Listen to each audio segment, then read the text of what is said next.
नमस्ते दोस्तों, आपका गोल्ड प्राइस टुडे न्यूज में स्वागत है। और आज हम चर्चा कर रहे हैं सोने चांदी के भाव की। और इस पर चर्चा करने के लिए हमारे साथ मेटल फोकस के प्रिंसिपल कंसल्टेंट चिराग सेठ जी हैं। चिराग भाई, आपका स्वागत है। सोने चांदी के भाव में आगे तेजी जारी रहेगी या मंदी जारी रहेगी, क्या कुछ हो सकता है, इस पर चिराग भाई की हम लोग राय लेंगे। दोस्तों बता दूं, मैं मेटल्स फोकस विश्व की दिग्गज कंसल्टेंसी कंपनी है। और जितनी भी आप रिपोर्ट्स देखते हैं गोल्ड और सिल्वर पर, वो जो है उनमें अधिकतर रिपोर्ट्स मेटल्स फोकस ही बनाती है। चिराग भाई, क्या लग रहा है अभी भाव आपको? अभी उठापटक ट्रंप के आने के बाद से जो उठापटक हो रही है, हर दूसरे दिन वॉलेटिलिटी होती है, कभी ऊपर कभी नीचे। आप देखिए एक चीज तो बिल्कुल क्लियर है कि अगले 2-3 महीने तक जब तक ट्रम्प सरकार आएगी तब तक ये वोलेटिलिटी बरकरार रहेगी। और हमने एक्चुअली ट्रम्प के पिछले टर्म में भी ये देखा था कि जब जब ट्रम्प सुबह आके ट्विटर पे कुछ भी अपना व्यू रखते थे तभी सोने चांदी में डॉलर में वोलेटिलिटी जरूर रहती। तो मैं कहूंगा कि अगले 2-3 साल आपको वोलेटिलिटी देखने को मिल सकती है, specially in the short term. क्योंकि यूएस में क्या होता है कि जैसे ही इलेक्शन रिजल्ट आते हैं, इंडिया जैसे तुरंत ही सरकार नहीं बदल जाती। यूएस में नई सरकार जनवरी में आएगी।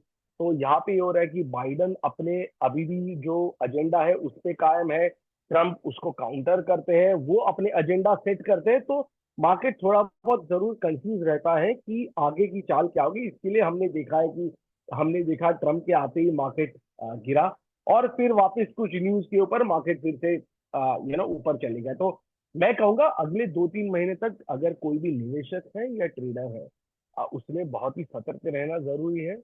और जो भी व्यू पॉइंट हो उसको एक स्ट्रिक्ट, मैं कहूंगा रिस्क मैनेजमेंट के साथ मार्केट में एंटर हो। ये जो जियो पॉलिटिकल टेंशन है, चिराग जी, ये कितना इम्पोर्टेंट है अभी?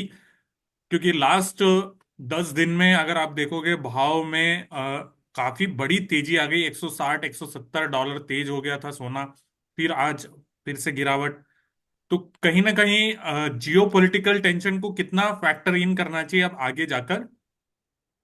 देखिए, अगर हम 2024 की बात करें या हम देखें 2023 हाफ टू टुडे, ठीक है, 3 इंपॉर्टेंट फैक्टर्स रहे जिन्होंने मार्केट को ये तेजी में जो ड्राइवर रहे। सबसे पहली चीज है फेड, दूसरी चीज है सेंट्रल बैंक, और तीसरी चीज है जियो पॉलिटिक्स। ठीक है, फेड पे अब क्लैरिटी आ चुकी है, फेड पिवट कर चुका है, इंटरेस्ट रेट कटौती के दौर पे फेड जा चुका है।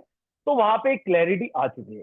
सेंट्रल बैंक, हमने देखा कि सेंट्रल बैंक की जो बाइंग थी 2023-24 के अर्ली टाइम में, वो कहीं ना कहीं सेंट्रल बैंक की बाइंग बरकरार है पर वो स्लो डाउन हो चुकी है। तो वहां पे भी एक क्लैरिटी आ चुकी है। जो एक चीज है जहां पे अभी भी एक्टिविटी है वो है जियो। और आज आप, मैं ये इसीलिए कह रहा हूं क्यों वॉलेटिलिटी रहेगी, कि अभी भी जियो काफी हद तक गर्मा हुआ है। देखिए, आप अगर पिछले 30-40 साल की हिस्ट्री देखें तो बहुत रेयरली ऐसा हुआ है कि 2-3 हॉटस्पॉट्स हुए हैं। ठीक है, 2023-2024 एक ऐसा साल रहा है जहां पे इन 2 सालों में दो हॉटस्पॉट बहुत ही एक्टिव रहे। एक है यूक्रेन रशिया और दूसरा है मिडिल ईस्ट। तो जब तक दोनों में से कोई एक हॉटस्पॉट्स में शांति नहीं आती तब तक आपको ये उठापटक देखने को मिलेगी। जियो गोल्ड के दाम को सपोर्ट कर सकता है। और शायद ये माना जा रहा है कि ट्रम्प के आने के बाद एटलीस्ट यूक्रेन रशिया के जो मैटर में है, शायद थोड़ी बहुत वहां पे थॉ आ सकता है, या थोड़ी बहुत वहां पे शांति जरूर आ सकती है। तो अभी आपको क्या लगता है सोने चांदी के भाव अभी, पर्टिकुलरली पहले सोने की बात करते हैं। सोने का भाव अभी यहां से आगे जाते हुए कितना देख रहे हैं आप, क्या कुछ हो सकता है? देखिए, हमारा मानना है कि Q1 25 में सोना आपको $3,000 के आसपास देखने को मिल सकता है। उसके बाद हमारा मानना है कि जैसे ट्रम्प की पॉलिसीज क्लियर हो जाएंगी, चाहे जियो पॉलिटिकल टेंशन यूरोप में थोड़े बहुत थम जाएंगे, आ, उसके बाद आपको एक गोल्ड में साइडवेज मूवमेंट देखने को मिल सकता है। हालांकि उस साइडवेज मूवमेंट में रेंज थोड़ी बहुत वाइड रहेगी। हमने देखा है कि पहले कई साल पहले अगर आप देखते थे गोल्ड में, तो $50-100 की एक मूवमेंट आती थी। अब ये मूवमेंट $200 की हो गई है। हमारा मानना है शायद ये 300-400 डॉलर की मूव रह सकती है, पर एक साइडवेज दायरे में गोल्ड काम कर सकता है एक बार $3000 टच करने के बाद। भारतीय हिसाब में कितना हो सकता है? देखिए, भारतीय हिसाब में मेरे लिए व्यू देना बहुत डिफिकल्ट है, क्योंकि हम एक यूके रेगुलेटेड एंटिटी है, तो हम रुपी व्यू नहीं देते। पर आप यहाँ से समझ लीजिए कि यहाँ से 5 से 7% की अपमूव जरूर देखेंगे। 5 से 7% मतलब 5-6 हजार रुपए का कम से कम मूव हो सकता है, 4-5 हजार रुपए का यहाँ से चार दोस्तों। पांच हजार रुपए का मूव जरूर हो सकता है। और चांदी? आप देखिए, चांदी में हम बुलिश है, और चांदी में हमारा मानना है कि किसी ने शॉर्ट टर्म व्यू चांदी में नहीं लेना चाहिए। अगर आप चांदी में निवेश करना चाहते हैं तो एटलीस्ट 2 से 3 साल का व्यू लेके चलिए, कि चांदी की स्टोरी तो अभी प्ले आउट हो रही है, ठीक है। आपको अभी दिखाई दे रहा है कि जैसे इंक्रीजिंग डिमांड है ईवी से, फोटोवोल्टिक से, ठीक है, इलेक्ट्रॉनिक्स से, चांदी की जो डिमांड है, तो चांदी करीबन $40 से $45 आपको अगले 2 या 3 साल में चांदी देखने को मिल सकते हैं। यानी यहाँ से आप करीबन 25 से 30% की चांदी में आपने दे सकते और जैसे आपने ट्रम्प की भी बात की, तो क्या आपको लगता है, दो सवाल है ट्रम्प से पहले मैं फेड की बैठक पे आना चाहूंगा, तो क्या आपको लगता है कि अभी पॉज हो सकता है ऐसा, और अगर होता है तो इसका सोने चांदी पर कितना असर हो सकता है? हैं। आप देखिए, एक इंटरेस्टिंग चीज जो है वो है कि क्यों आपको ये चीज जो चेंज हुआ है वो देखने को मिल रहा है, ठीक है। आ, अगर आप साल के शुरुआत में या इवन जून जुलाई में ज्यादातर लोगों से बात कर रहे तो ये जरूर था कि 100 बेसिस पॉइंट तो 125 बेसिस पॉइंट रेट कट जरूर आ सकते हैं मार्केट में, ठीक है। अब क्योंकि ट्रम्प आ गए तो लोगों को ये डर है कि ट्रम्प की जो पॉलिसीज है, ठीक है, वो इन्फ्लेशनरी नेचर हो सकती है, ठीक है। ट्रम्प यहाँ पे टैरिफ्स लगाना चाहते हैं, जो इंपोर्टेड गुड्स है स्पेशली फ्रॉम चाइना, वहां पे ट्रम्प टैरिफ लगाना चाहता है। और हमने ट्रम्प के फर्स्ट टर्म में देखा कि जब जब वो ट्रेड की बात कर रहे थे तो चाइना पे बहुत ज्यादा अग्रेसिव थे। तो जब आपके टैरिफ आ जाएंगे तो ऑब्वियसली चीजें महंगी हो जाएगी, इन्फ्लेशनरी कंसर्न जाएंगे।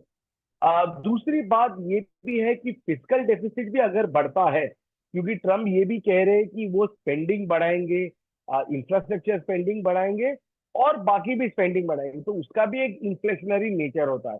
तो इसलिए थोड़ा बहुत मार्केट में कंफ्यूजन है। हमारा मानना है कि फिलहाल एक और रेट कट हो सकता है। फिर फिलहाल ये कहना बहुत डिफिकल्ट है कि क्या फेड इस चीज को पॉज करेगी नहीं, बट कंसेंसस व्यू हमारा ये कि रेट कट की दौर कंटिन्यू हो सकती है। हाँ, उतनी अग्रेसिव नहीं होंगी जितनी हमें पिछले 2 रेट कट में देखने को मिल सकते हैं। यहाँ पे मेजर्ड मूव जरूर देखने को मिल सकते हैं। तो कुल मिला के अगर हम बात करें छोटे से जिस्ट समरी में, तो 2025 में सोने और चांदी के आपके क्या कितने टारगेट है, वो थोड़ा सा हमारे दर्शकों को एक बार फिर से आप बता दीजिए। देखिए, सोने में हमारा टारगेट है $3000, 2025 Q1 में $3000 देखने को मिल सकता है, ठीक है। और चांदी में मैं कहूंगा कि शॉर्ट टर्म व्यू, अभी भी कहूंगा कि शॉर्ट टर्म व्यू ना रखे। चांदी फिलहाल $30-31 के आसपास ट्रेड कर रही है। अगर कोई भी निवेशक 2 साल का व्यू रखे तो आपको $40 के आसपास चांदी जरूर देखने को मिल सकती है। एक जाते जाते सवाल में, चीन के ऊपर आप लोगों ने एक वीकली रिपोर्ट निकालते हैं, उसमें निकाला था कि वहां पर कंजम्पशन, इन्वेस्टमेंट डिमांड कम हो सकती है चाइना में गोल्ड की। तो ये जो चीन की स्थिति है, अगर अभी हम देखें भी सही, वहां पर रियल एस्टेट में प्रॉब्लम चल रही है और बहुत सारी चीजें बाहर निकल के आ रही है। अब पता नहीं चीन में अंदर क्या हो रहा है, वो तो चीन वाले ही ज्यादा जानते हैं। पर बाहर जो अभी तक की जितनी रिपोर्ट्स आ रही, तो उसका कुछ इम्पैक्ट हो सकता है क्या सोने चांदी के भाव पर, या पैकेज लाए, या ट्रम्प की ओर से कुछ उनकी तरफ स्टेप्स लिए जाएं तो उसका कुछ वो जवाब दें? अब देखिए, अगर पैकेज भी आता है या कुछ भी आता है तो शायद एक थोड़ा बहुत शॉर्ट टर्म इम्पैक्ट जरूर हो सकता है। जैसे हमने देखा कि बीच में जो स्टिमुलस पैकेज गवर्नमेंट ने अनाउंस किया, तो उससे एक शॉर्ट टर्म ये इम्पैक्ट जरूर देखने को मिले। But over the long term ऐसा कोई व्यू नहीं। देखिए, एक बहुत ही इंपॉर्टेंट चीज जो आपके दर्शकों को समझनी जरूरी है कि फिजिकल डिमांड बहुत ही इंपॉर्टेंट है, बट वो ड्राइवर नहीं है, ठीक है। ड्राइवर ऑफ गोल्ड प्राइसेस जो होते हैं वो है सेंटिमेंट, सबसे बड़ी चीज, जिसमें जियोपॉलिटिक्स आ जाता है, क्या मार्केट में ज्यादा फियर है, वो एक बहुत ही इंपॉर्टेंट चीज है। दूसरी, इन्वेस्टमेंट डिमांड बहुत ही इंपॉर्टेंट होती है, स्पेशली फ्रॉम फंड्स है, या फ्रॉम ईटीएफ है। और आज पिछले 2 एक साल में जो एक बहुत ही नया तबका उभर के आया है, वो है सेंट्रल बैंक, और दूसरा है हाई नेटवर्थ इंडिविजुअल, जो तो मैं ये कहूंगा ये इंपॉर्टेंट फैक्टर्स है जो देखना चाहिए। हाँ, चाइना में अगर कुछ भी अनाउंस होता है तो थोड़ा शॉर्ट टर्म में जरूर एक इम्पैक्ट देखने को मिलेगा, बट लॉन्ग टर्म ये 4 5 फैक्टर्स को ध्यान रखना बहुत जरूरी है। चलिए चिराग भाई, बहुत अच्छा लगा आपसे बातचीत करके, और आपने अपने बिजी शेड्यूल में से हमें समय दिया, उसके लिए भी आपका धन्यवाद। और जाते जाते मैं दर्शकों आपको बता दूं कि हमारे 1 करोड़ व्यूज पूरे हो चुके हैं। सो आप सभी लोगों को शुभकामनाएं और आप सभी का धन्यवाद। और चिराग भाई, आपको भी थैंक यू, क्योंकि आपका भी कंट्रीब्यूशन है, आपके भी हमने इंटरव्यू लिए हैं। Thank you so much. नहीं नहीं, आपको धन्यवाद, और कॉन्ग्रेचुलेशन, और आपके दर्शकों को इसी तरह अच्छा अच्छा कंटेंट मिलते रहे, यही हमारी शुभकामनाएं। थैंक यू चिराग भाई, थैंक यू सो मच।